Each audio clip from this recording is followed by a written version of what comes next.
Assalamu alaikum dear students. In today's video we are going to give a UPAC name to this alkane.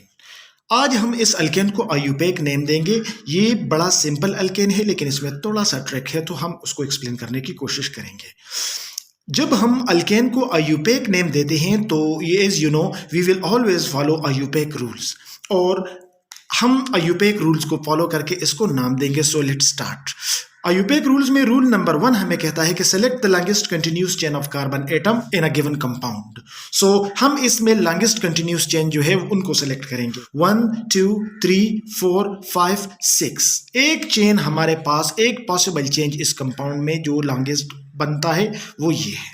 दूसरा 1 2 3 4 5 6 दूसरा possible chain हमारे पास ये बनता है और तीसरा 1 2 3 4 5 चौथा 1 2 3 4 5 6। इसका मतलब है कि इस कंपाउंड में हमारे पास लॉन्गेस्ट कंटिन्यूस चेन 6 कार्बन का बनता है। लेकिन यहाँ पे एक प्रॉब्लम है।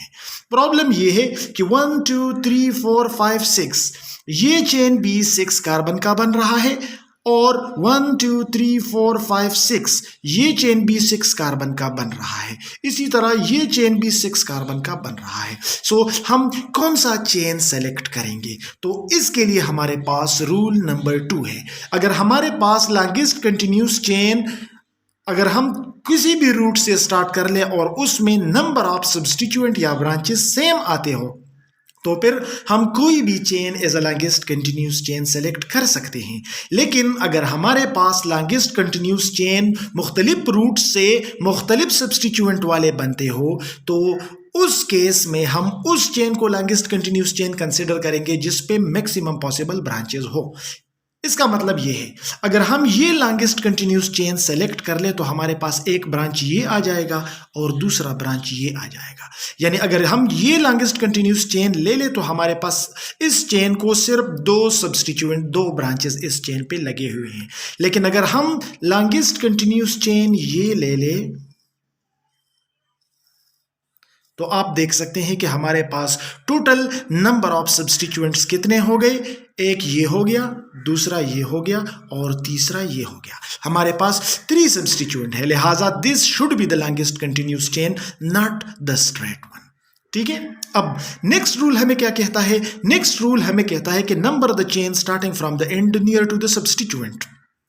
इस चेन को हम नंबरिंग देंगे लेकिन हम उस साइड से स्टार्ट करेंगे नंबरिंग जहां पे ब्रांच जो है वो करीब हो। अगर यहां से हम स्टार्ट कर ले तो 1 2 पहला ब्रांच हमारे पास कार्बन नंबर 2 पे आता है और अगर हम नंबरिंग यहां से स्टार्ट कर ले तो 1 2 3 हमारे पास पहला ब्रांच कार्बन नंबर 3 पे आता है। लिहाजा रूल हमें कहता है कि नंबरिंग उस साइड से स्टार्ट कर लो जहां पे ब्रांचेस करीब हो। तो लिहाजा this is the side from which numbering should be 1 2 ये 3 हो गया, 4 5 एंड 6। इसका मतलब है कि ये चेन जो है ये लॉन्गेस्ट कंटिन्यूस चेन 6 कार्बन का है और 6 कार्बनों वाला चेन जो होता है उसको हम कहते हैं हेक्सेन। तो पेरेंट नेम हो गया इस लॉन्गेस्ट कंटिन्यूस चेन का हेक्सेन।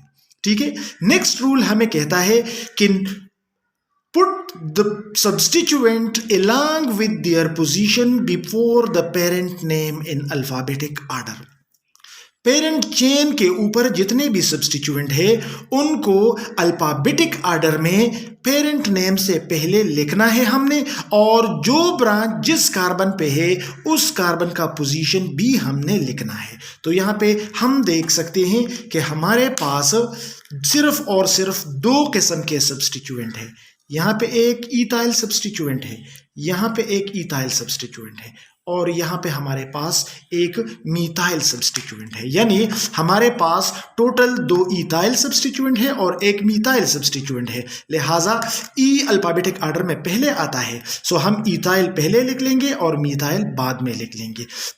कहाँ पे है इथाइल, कहाँ पे है? एक इथाइल कार्बन नंबर 3 पे है और दूसरा carbon number 4th of the chain पे है। लिहाजा हम यहाँ पे लिख लेंगे कि 3,4 3 और 4 पे 2 इथाइल है तो यहाँ पे हम लिख लेंगे डाया इथाइल।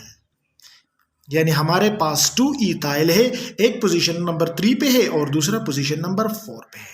और हमारे पास सिर्फ एक मिथाइल है जो कार्बन नंबर 2 पे है, लिहाजा यहाँ पे हम लिख लेंगे 2-methyl hexane.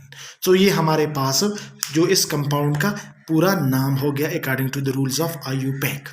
So this was all about today's topic. If you have any question, you can ask your question in comments. Thank you for watching this video.